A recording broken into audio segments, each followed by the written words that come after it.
open borders, shameful abandonment, disregard for human life, the prospect of more mandates and lockdowns, and the list goes on. Now more than ever, we need to stick together. Voting alone is not enough. We must support like-minded companies that fight for our rights and beliefs. Patriot Mobile is America's only Christian conservative wireless provider who shares your values. Last year, we gave more than $500,000 to conservative causes. With your support, we'll give more than $1.5 million this year. It's time to band together and support companies that truly love America and fight for our freedoms. Will you join us?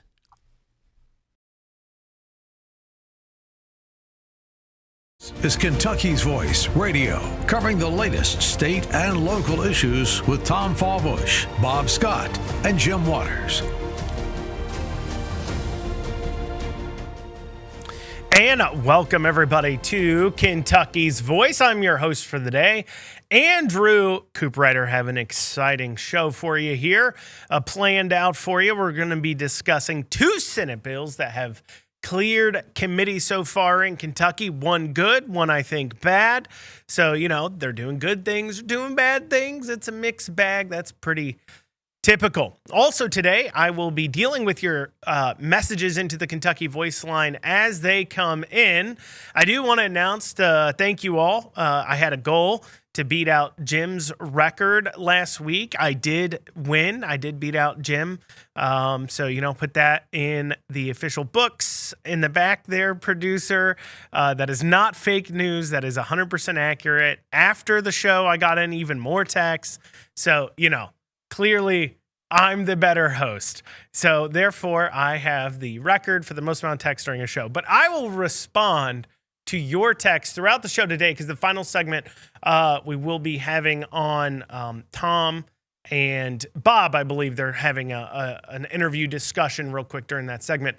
So if you want to text into the Kentucky Voice line as we're discussing these two bills that have cleared committee, you can do that by texting 502-571-0970. Once again, that is 502-571-0970. I do want to start off here real quick, though. I have gotten in an email since my last show. Somebody asked me a question. If you want to reach out to me, you can do that. You can visit theandrewshow.com. You can also email info@theandrewshow.com. If for some reason you're not listening live, you don't want your text answered live, or you hear this on a replay, and so you want to go ahead and get your question in, you can do that. That's, once again, theandrewshow.com or info@theandrewshow.com. But the text line, I'm throwing a lot of information at you, is 502-571-0970. So this email says, Andrew, for years I was told that checkpoints were unconstitutional, yet I see them a lot. This county is now apparently doing roadblocks to check for proper vehicular equipment, safety issues, licenses, insurance, etc. I noticed some people complaining that's unconstitutional. What's the deal on that? Thanks, Tracy. P.S. Love your show. Keep up the great work. Well, thank you, Tracy, for the email. Thank you for the kind compliment. So I did want to answer this just right off the top because there's nothing to do with the two bills I will be discussing. So, these DUI checkpoints, where they're just random checkpoints, were deemed unconstitutional unless there is pre-warning. So the state police or the sheriff or whoever has to post to their website. Sometimes they post to social media. Sometimes others are watching it and post. And they do it to post when and where they're going to be conducting these checkpoints at. So that's considered like a fair warning, I guess, to get around the constitutionality side of it. These vehicle checkpoints, I mean, they're mainly checking, of course, for people driving under the influence. I understand the concern from, of course, a constitutional standpoint side of things. Typically, if you have to be stopped, you have to have probable cause. There's a reason why in courts you can argue if they didn't have probable cause to stop you, that the entire charge can be thrown out, because constitutionally you are saved from illegal search and seizures. You're supposed to be safe in your property. And so if you're stopped without good reasoning, then it violates there that was that the Fourth Amendment, I believe, violates the Fourth Amendment there. So because they put up the warnings that for some reason they're allowed to get around that. So I guess keep your eyes open for those warnings if you're worried about being stopped. But Tracy, hopefully that answered your question about what's the deal on that. Well, when we get back, we'll be discussing these two bills, one good, one bad, that have passed out of Senate committee on their way to becoming law. Anytime they pass out of committee, it's worth paying attention to. If you want to join into the conversation, 502-571-0970. I will be answering those texts as they come in. So that's 502-571-0970. I'm your host for the day, Andrew Cooperrider, here on Kentucky's Voice. We'll be back in just a short minute.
Now, back to Kentucky's Voice Radio, online at kyvoice.org.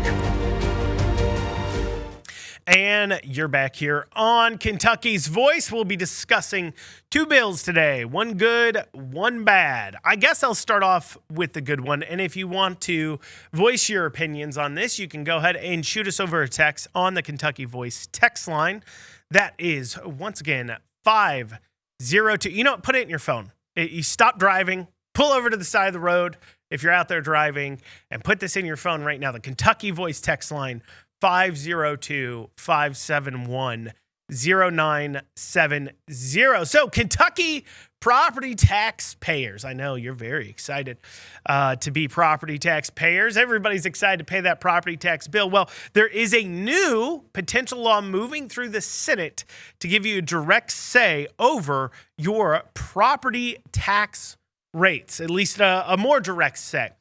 This is a game-changing bill, in my opinion. It's a fantastic bill. So to understand where exactly we're at now, and some people have already voiced that they're unsatisfied with the bill because it doesn't get rid of property tax completely. Look, I'm with you. I'm 100% with you. Let's get rid of property tax.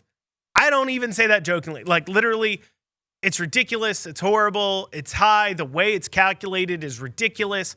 You know, first, obviously, if I own my property, but the government can take it away from me if I don't pay them rent, I don't actually own it. That's the first problem. Second issue with property tax is the way they calculate the value. It's the same thing as like a wealth tax to me, where, this Democrat idea of a wealth tax is that, well, we'll tax you on what you're worth, even though that's not what you made. So in the same way you're charging higher taxes because the value of a house has gone up. Well, first, who assessed that value? How'd you do it? I know the PVAs exist, obviously, but who are they to voice what it is? If you say my house is worth $500,000 and then I've been paying that tax rate for 5 years, and then 5 years later, I sell it for $400,000. Do I get a refund on the $100,000 of extra value you've wrongly assessed it? No, of course not. Who are you, the government, to tell us what the free market values a piece of property at? You don't know what a piece of property is worth until you find out how much somebody's willing to pay for it. First off, but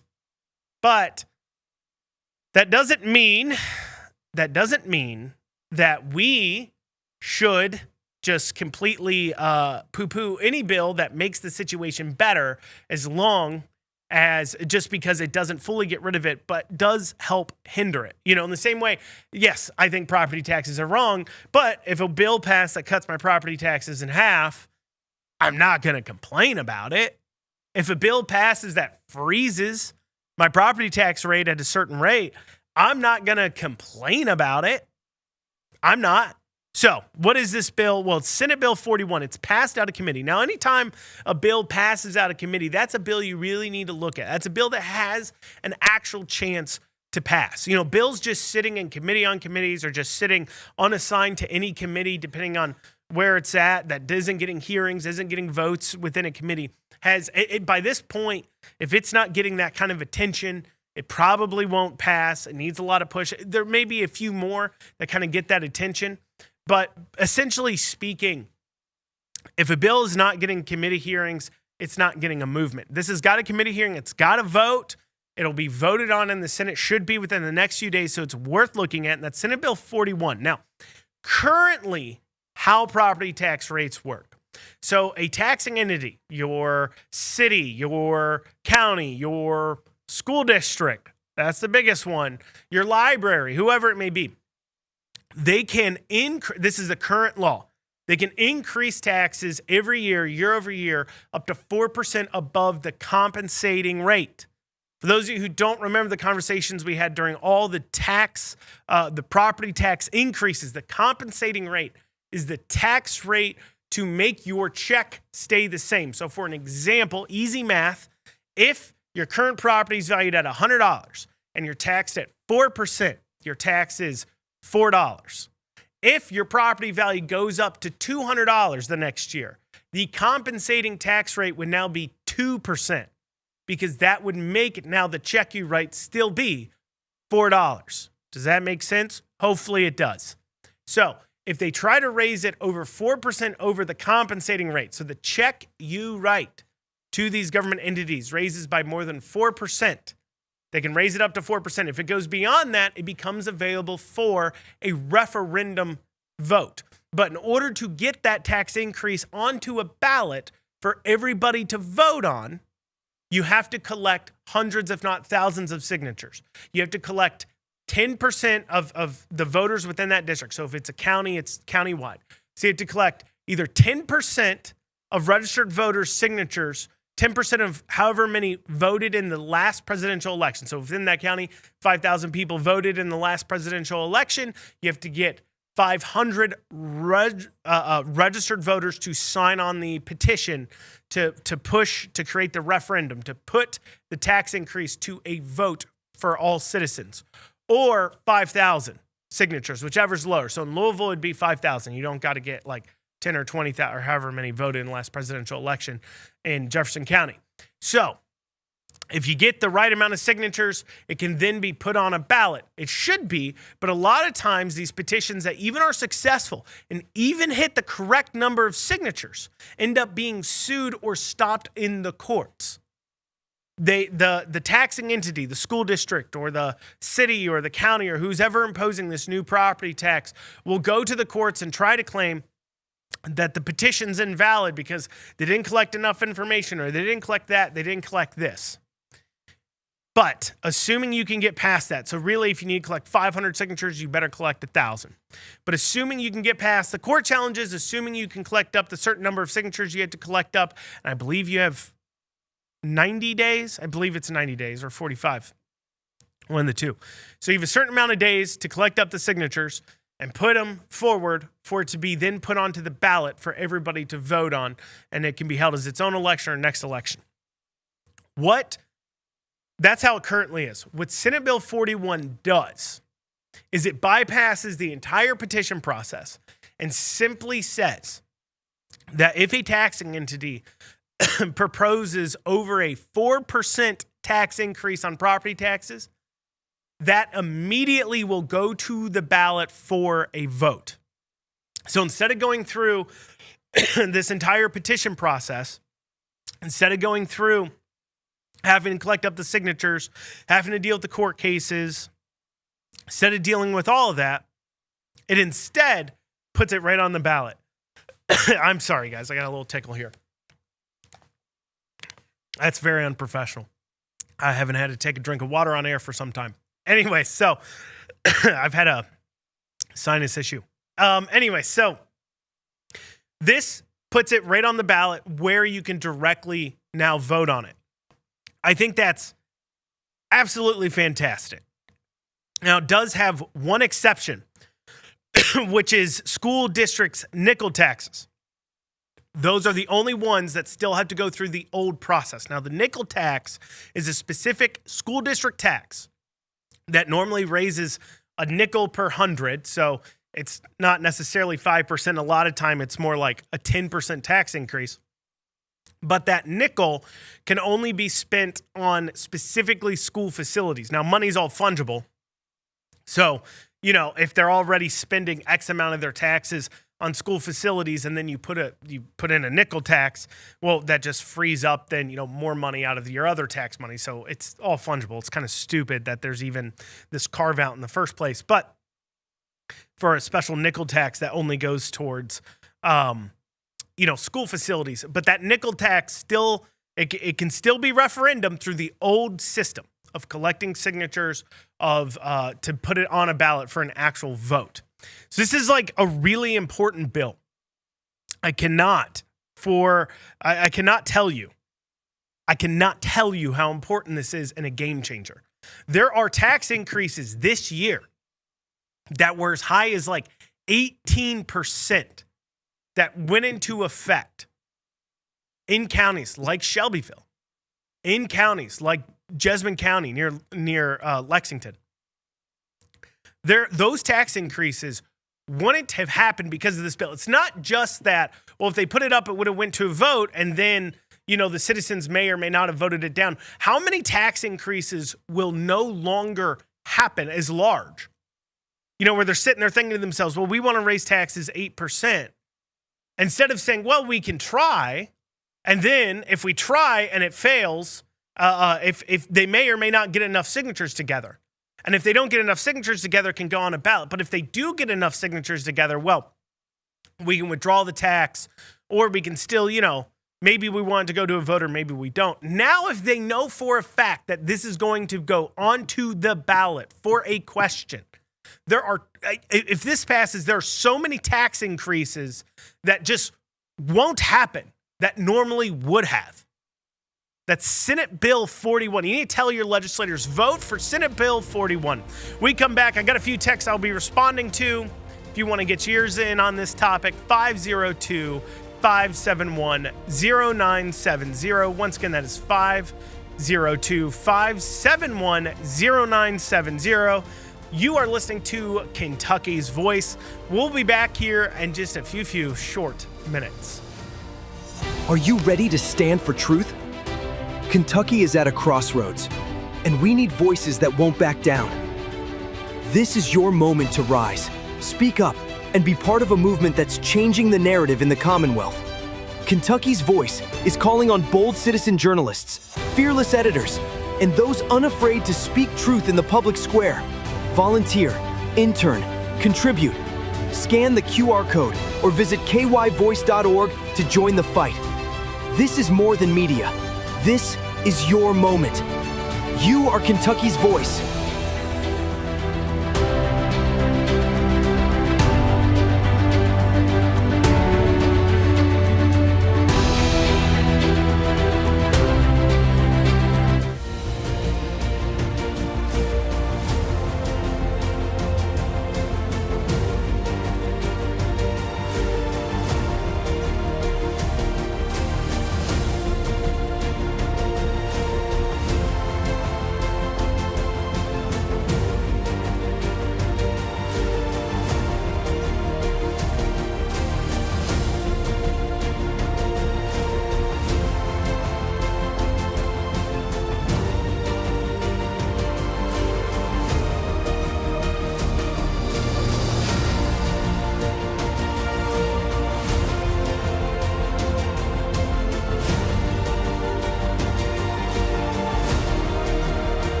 Now, back to Kentucky's Voice Radio, online at kyvoice.org.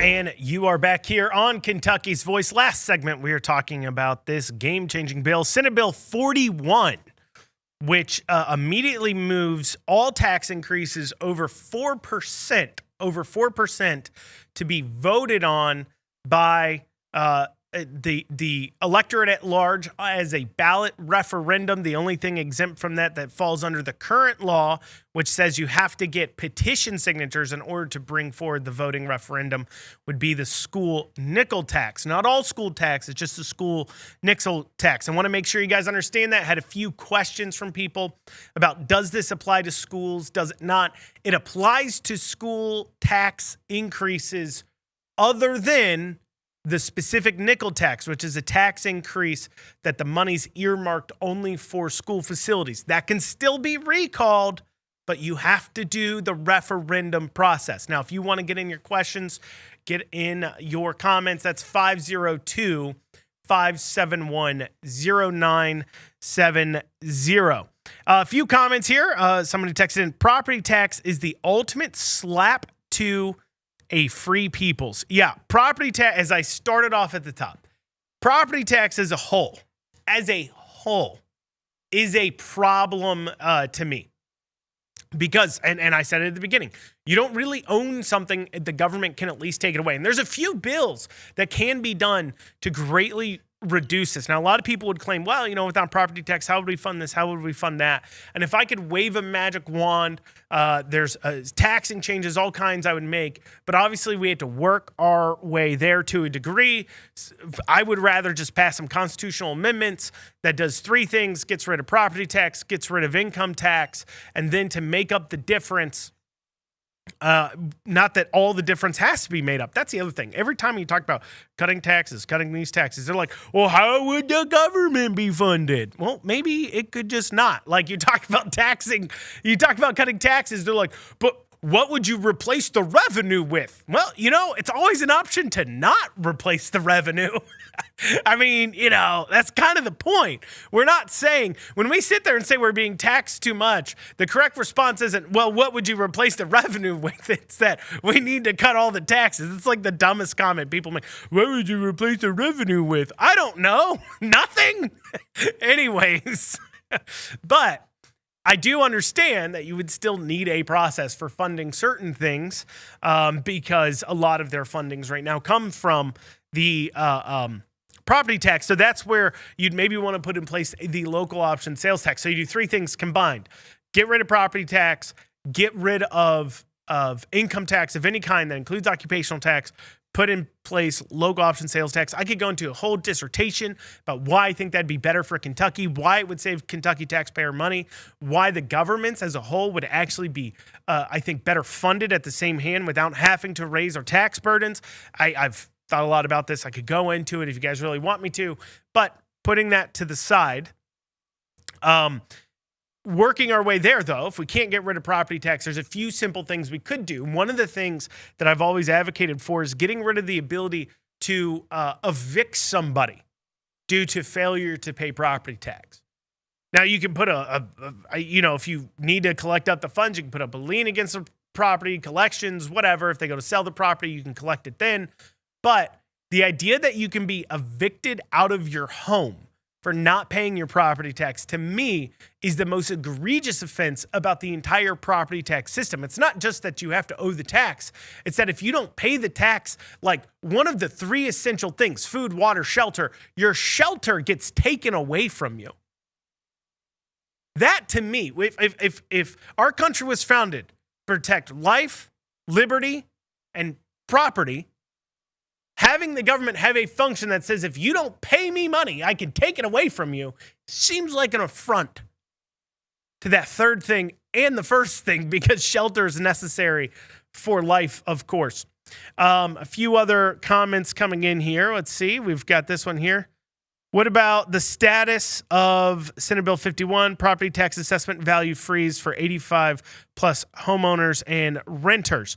I believe that is stuck in committee in the House. It passed out of the Senate. It was a constitutional amendment that would freeze the property value assessments. It's stuck in the house, which once again tells you, like, that's another point I want to make for you all to understand about how bills like what I was talking about, Senate Bill 41, do they make the situation better? Yes. Are they complete 100% fix? No. But it doesn't improve it? Yes, it does improve it. And if the fact that we can't even get property value assessments for our senior citizens frozen as a constitutional amendment, get that frozen out of the House. I mean, this is red meat, conservative issues, cutting taxes, supposed to be. And we can't even get that heard into a committee and to be voted on within the House. It speaks to how difficult it would be to just end property taxes completely across the board. Here's another one here that says, pass Senate Bill 41 first, then abolish next. Yes, that's it. It's anything to make it better. As I said earlier, like, I don't want to pay property taxes. I think it's a forefront to our freedoms. It's a forefront to our constitutional rights. It's a forefront to our ability to own property. We should have a right to our property. That's like the biggest reason why our country was founded, was because England was trying to tax property. Okay? So, yes, we should have a right to our property without worrying about the government taking it away. All that being stated, anything that makes it better is still a good step forward. Another text coming in. Maybe you want to text in 502-571-0970. 502-571-0970. Person texted in saying, I've always paid greater than 4% on all reassessments in Jefferson County. Right. So, one thing to understand when I talk about the compensating rate, unfortunately, it doesn't apply person by person. It's overall. So if overall, so let's say they only reassess the value on half of Jefferson County for that decision that year that they're going to raise taxes, right?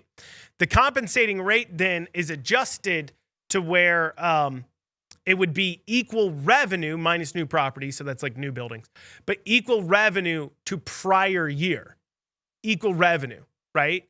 So what that means is that the compensating rate coming in actually would, even at the compensating rate on an individual case-by-case basis, if your property hasn't been reassessed yet, if half haven't, half have, the half that haven't's property tax is actually kind of going down, and it's being paid by the half that have had their property value reassessed since the last taxing assessment. So yes, it is unfair in that sense, but then the idea would be is that, well, it's made up when the other half get their value then reassessed, let's say the next year, and their rates are now higher, and then, but your rates are lower because you weren't reassessed that year. So that's the idea of how it equals out.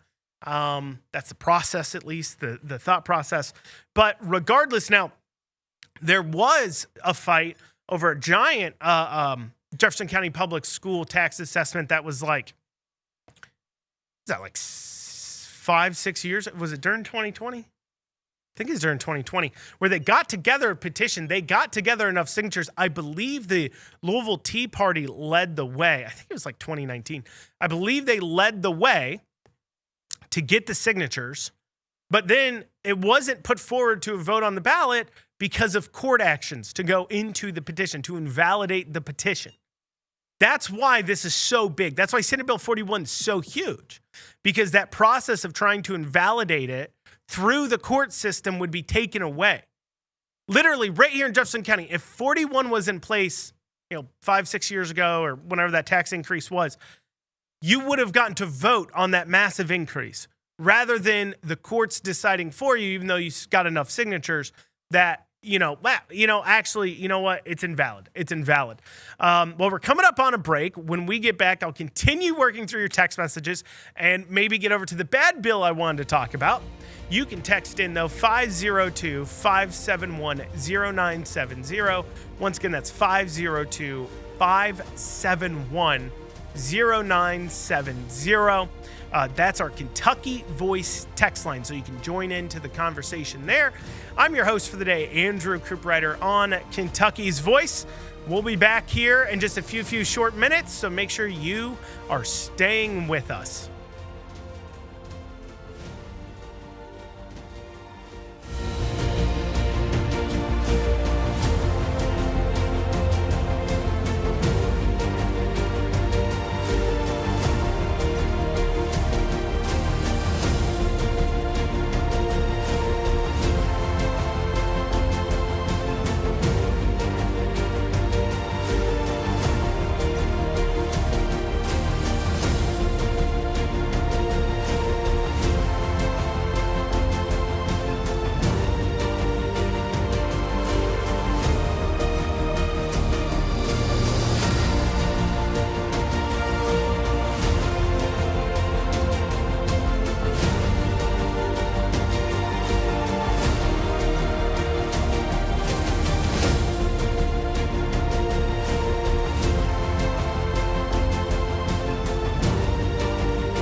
Back to Kentucky's Voice Radio, online at kyvoice.org.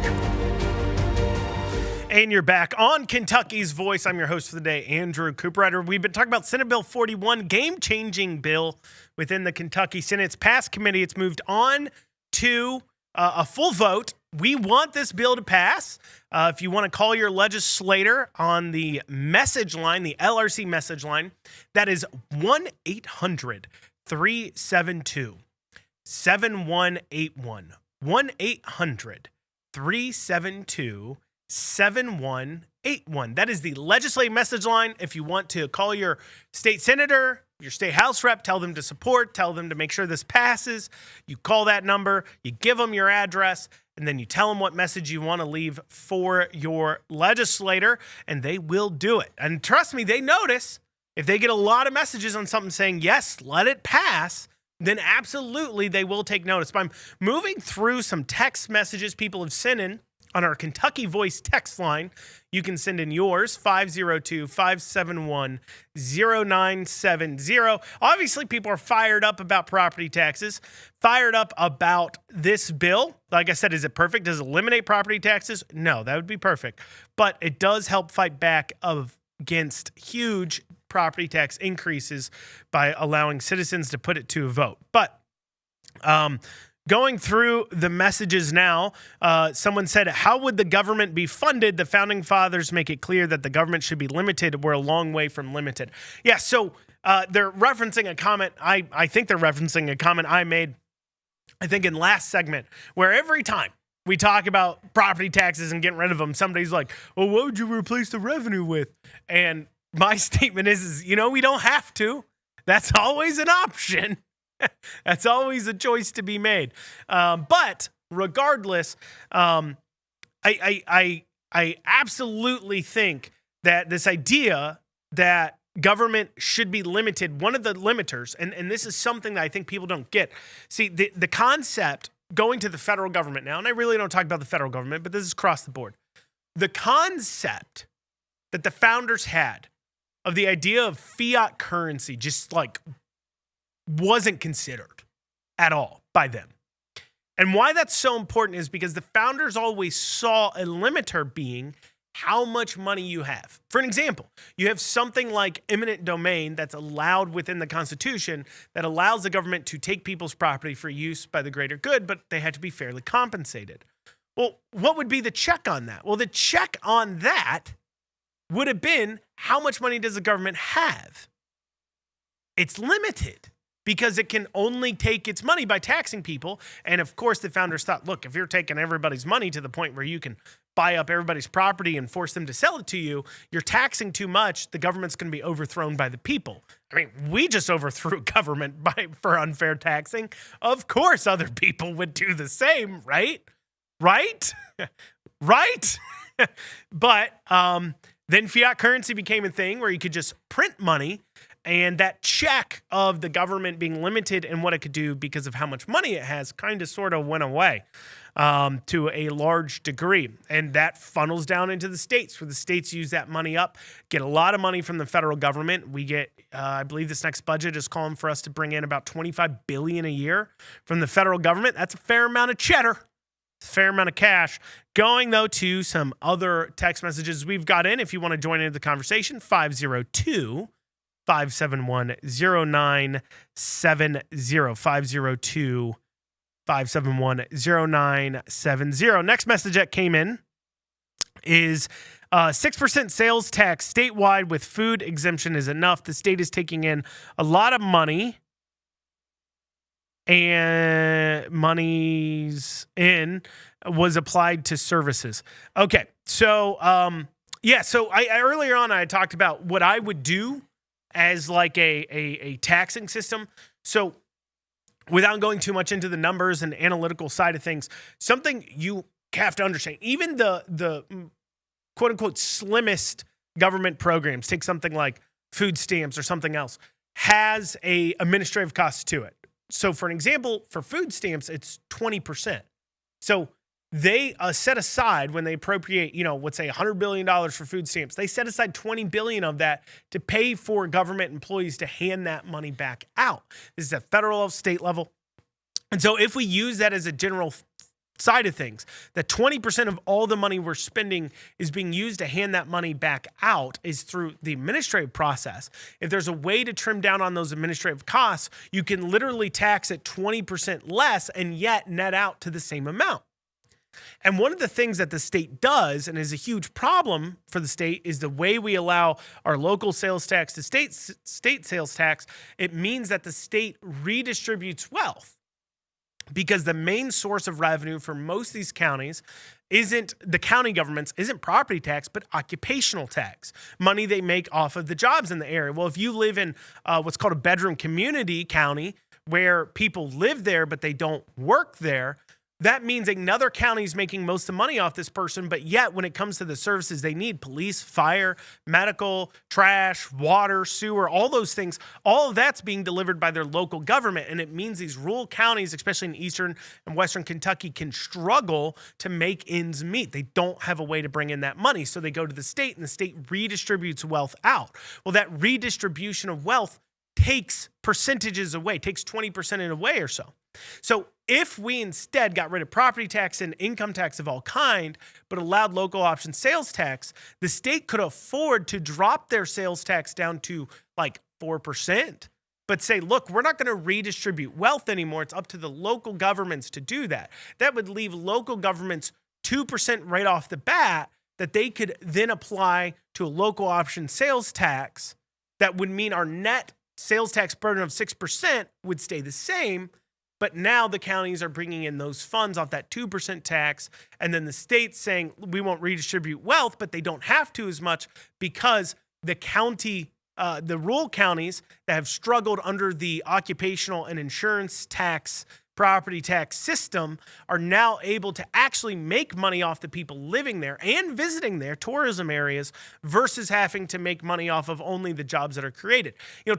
Tourism as a whole is a net loss for a lot of counties, not because tourism doesn't create jobs, but what kind of jobs does it create? It creates servers, it creates service industry, boutiques, bodegas, low-paying jobs where the amount of revenue being brought in doesn't require necessarily a lot of people. Compared to if instead you look at counties that have factories or those kinds of places that aren't focused on tourism, they make quite a lot of money off those jobs. But a way you could make money off tourism would be that local option sales tax. It'd provide quite an avenue to come into. But there's my very shortened version of my dissertation of how I would work our sales tax system. Returning to the text messages, though, that have come in. Somebody says, school mafia extorts us all. Yeah, it does. It absolutely comes after us like crazy.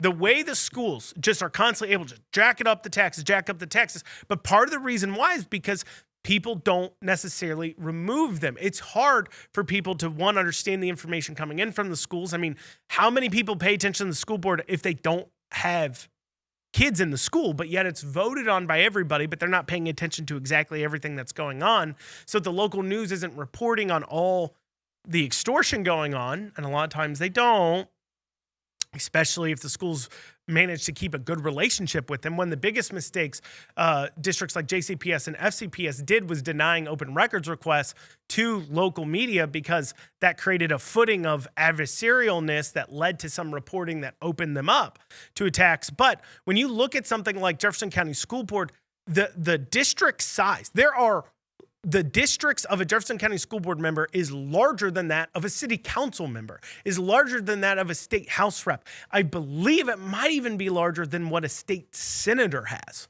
These are huge districts. Huge districts means it takes a lot of money to reach everybody within the district. It takes, tens of thousands of dollars. Money doesn't necessarily win elections, but there is a diminishing rate of return. People have to know you exist to vote for you. Otherwise, they're just picking random names on a ballot. And if somebody else is making sure they know they exist, well, they're not going to pick a random name. They're just looking at it saying, that's a name I recognize, check. Well, because these districts are so large and it takes so much money to win these races, before you get to a point where money doesn't become a factor, like $300,000, $400,000, then after that, if both people have $400,000, it becomes about message, who's better, who's not. it can still become about that early on, but these are huge districts once again. So you look at who has a financial interest within the race, who's donating money, who's going to fund a school board race to that tune of $300,000-400,000 grand. Well, the teachers unions are, the people who make money off education are, the people who want your taxes to be higher are. And it does become like a mafia. Someone goes, on Senate Bill 41, is the greater than 4% increase based on current year property assessments or average for the whole county? It's based upon the current, when they're assessing that tax, the 4% increase. So this is current law. It's current law that they can increase up to 4% without a referendum of any kind being available. All this does is instead of saying after 4%, instead of the referendum being put forward by bringing in enough signatures, it just gets automatically put onto a ballot, which is huge. It means everybody can vote on it. But that is, every year they look at the most current overall property value assessments and say what percentage of that property value minus new property, but old property. So looking at that increase. So if overall the value of property within the county increased from, let's say, 100 million to 105 million, the compensating rate is calculated to say what percentage of 105 million would equal the same amount of revenue as we brought in last year. So it is the most current property value assessments at the time that the vote is taking place. And so the compensating rate most of the time, because property value goes up, is lower than what last year's rate is.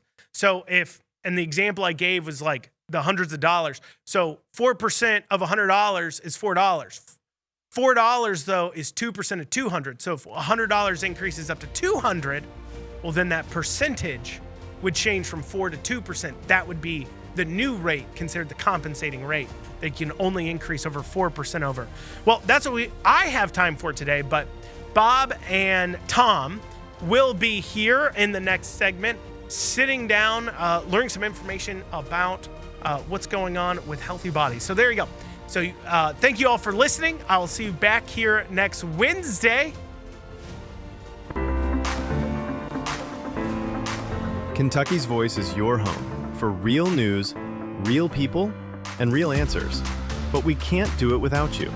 Your financial support helps us bring truth to the forefront, hold leaders accountable, and give a voice to the people of the Commonwealth. Join the fight today.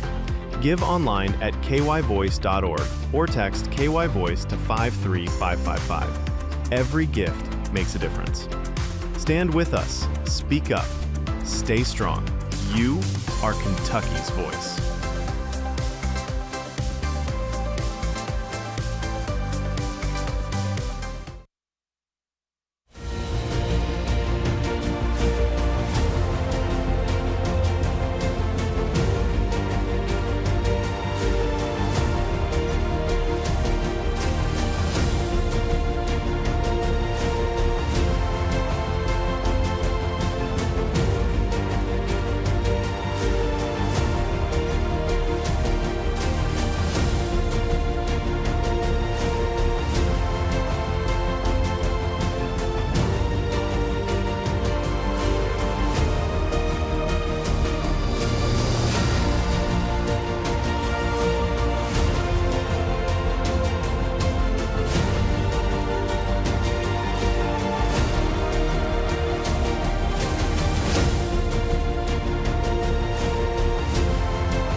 Now, back to Kentucky's Voice Radio, online at kyvoice.org. All right, welcome to the program, Kentucky's Voice. I'm your host today with Tom Fallbush with Bob Scott, and we have a really excellent guest on and an excellent topic, and especially for this time of the year, Bob, because first part of the year, people make their New Year's resolutions to get healthier, to lose weight, and there's never been a better way to do that than with this program we're going to talk about. You can lose 20 to 40 pounds in only 40 days, guaranteed, and it's through a local a group called Vitality, Wellness, and Weight Loss. And we have the spokesperson, David Jespers, on the line with us. Davis, tell us about this. And so 20 to 40 pounds in 40 days, that's pretty impressive. How do you pull that off? Yeah, good question. So it's actually interesting. My background, I was planning on being a pastor. So I was in seminary, and I just started gaining a bunch of weight. I was eating the same way I was eating in college, but not having the metabolism that I did when I was in college.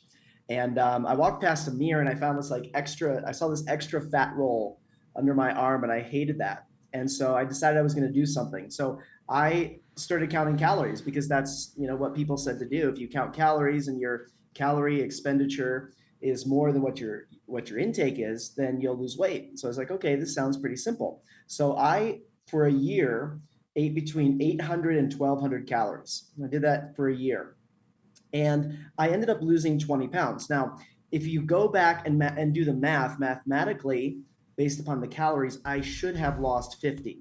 But again, I don't know anything about what I'm doing. I'm just doing the best I can. Just eating less, just eating less calories. Eating less, and exercising more, which is what everybody says to do. Yeah. It's what we're told to do.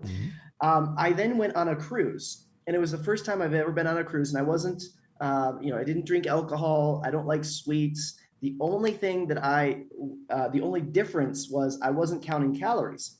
And I wasn't counting calories because I didn't want to pay the extra money for the internet on this cruise. And I gained 7 pounds in 5 days, on a 5-day cruise. Wow. And honestly, it was so discouraging. Like, when I was 195 pounds, and I'm 5'4". Now, if you on the dating apps, I'm 6 foot, but 5'4" in reality. So that would make me, at 195 pounds, that would make me medically classified as obese. Obese, yeah. And wow. So it's got to be a metabolism issue. It's more than just calories in, calories out, exactly. Energy expended. Some people are wired differently. Some people have a different metabolism, and they just process food differently. And so it sounds like that's what you're dealing with. Well, and then exactly. So then I worked with a naturopath doctor, and he said, the approach that you're using is wrong. He said, weight loss is actually really simple. It's all about getting your metabolism working like the person who can eat whatever they want and never gain a pound, right? Like, I hate those people. But that's what I needed. So I worked with this gentleman for about 6 months. We did all of these tests, and he then created, after 6 months of these tests, a program that was unique and specific to help my metabolism. And when I started eating, I could eat very limited foods. It's like 12 foods I could eat. And then I was taking all of these supplements, and I immediately felt good, which was a big difference between starving myself by counting calories and then just eating the foods that were right for my body. I then lost 30 pounds in 40 days with this metabolic approach to weight loss. Wow. Yeah, and you know, Davis, you hear so much about drugs like Ozempic, bariatric surgery, and we know that more and more is coming out about the risk and side effects, of drugs like that. And I was really encouraged when I heard you said you worked with a naturopathic doctor. I think that's huge. That you did that. I'm not surprised in the sense that you saw some results, as a result of that. So I'm assuming that your approach is obviously more natural, as far as the way you go about this. Is that correct? That's correct. So, so I go through this transformation for myself, and I'm like, okay, I drop out of school for being a pastor, and I started studying nutrition because the way my life was transformed was it was the biggest transformation I'd ever had.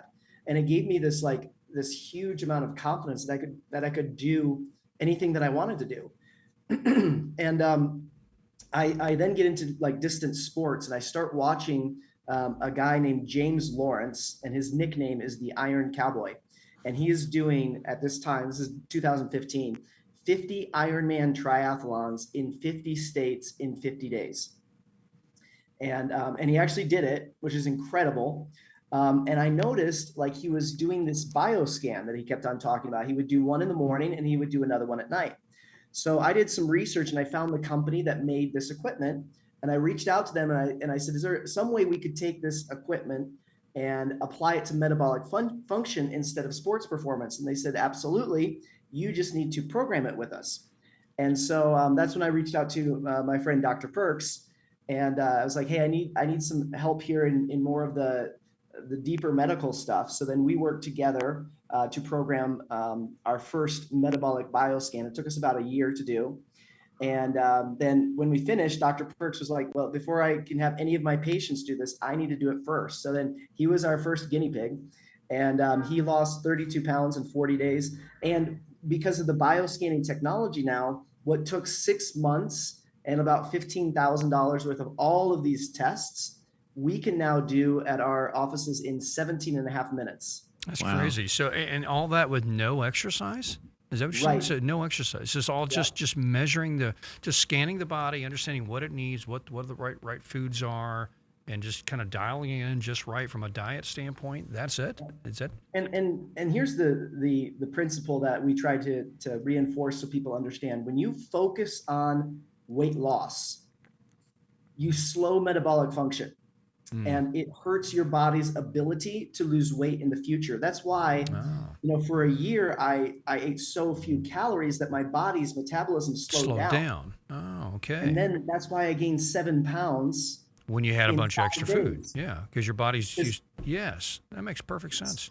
And this is then what happens with people. They're stuck in this constant yo-yo where they lose, weight, but then they gain weight and then more back. And like there was that documentary on Biggest Loser where like everybody gained their weight back and then some. Yeah. And that's because the focus on weight loss hurts metabolism, but a focus on metabolism, the side effect to that is weight loss. Fascinating. That is a really interesting insight. So what about like intermittent fasting and stuff? Is that good? Should you do that?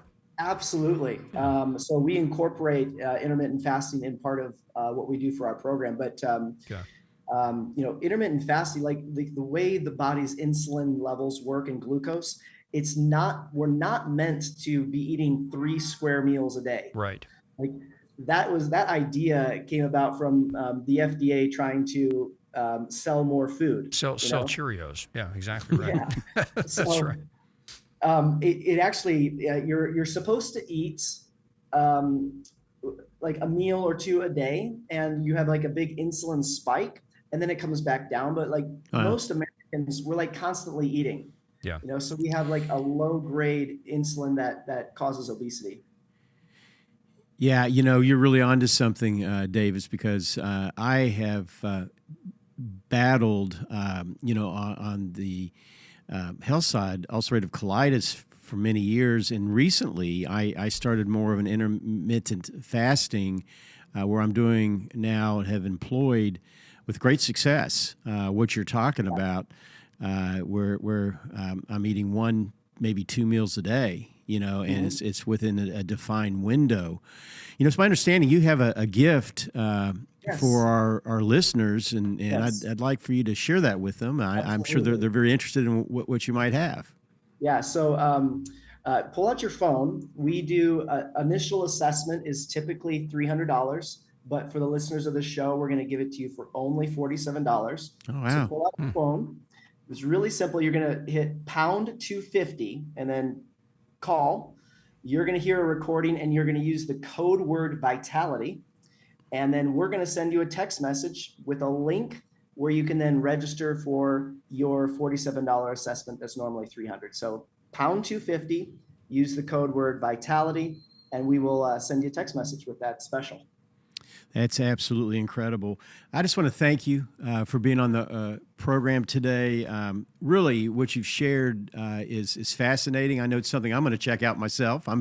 You got my interest, for sure. And again, this is pretty impressive. The fact that you can. And I was in the health and fitness business myself for about 20 years. So, needless to say, something like this absolutely gets my attention, and how you can really transform your health in a relatively short period of time, and do it very, very simply, as far as the process is concerned. And I just, again, want to thank you for coming on and sharing with us and our audience about your new exciting discovery and what it can mean and how it can affect other people. Yeah, and it's vitality, wellness, and weight loss. Wellness and weight loss, yeah. And they can contact you through what you suggested there, the phone link there, but also your website, I assume.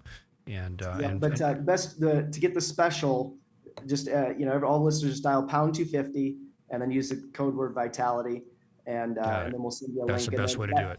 Yep. Yeah, that link will walk you through all of the steps then. Brilliant.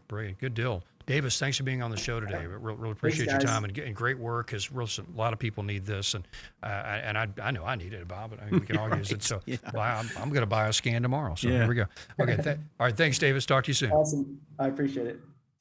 Are you ready to stand for truth? Kentucky is at a crossroads, and we need voices that won't back down. This is your moment to rise, speak up, and be part of a movement that's changing the narrative in the Commonwealth. Kentucky's Voice is calling on bold citizen journalists, fearless editors, and those unafraid to speak truth in the public square. Volunteer, intern, contribute. Scan the QR code or visit kyvoice.org to join the fight. This is more than media. This is your moment. You are Kentucky's voice.